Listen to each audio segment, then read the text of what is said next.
zuciya ina za ta kwana.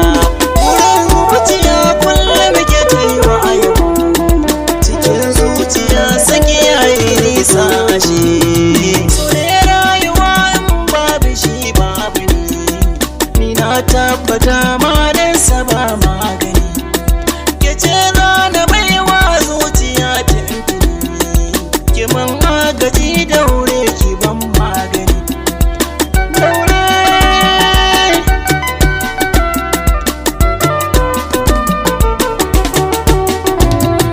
Domin sai ki ya wuce mana dan wasu bayi, komai zan yi kan kaunar ki ban nuna fashi.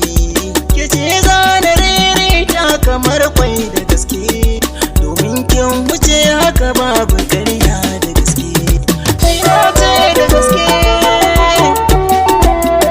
ni na gaskata kullum da ke na ka kwana, da na kasa bacci ba sukuni a raina.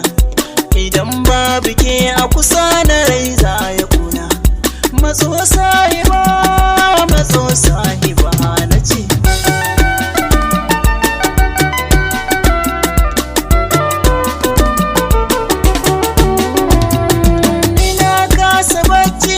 Batun cin abinci, sannan zuciya tana ta fama da kunci.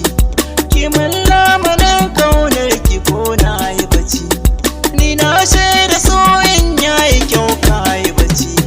Matso sahiba ta zo, matso ƴar uwa, burin duka mai so yayi gamo da abin so.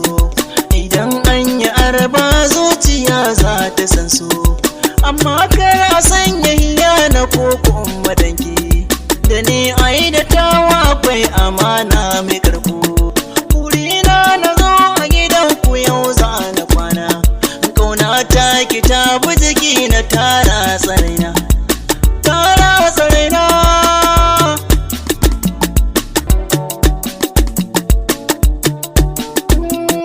Taimaki zuciya zo ba ta so ta ji daɗi, abin da ke kika min ne rai zai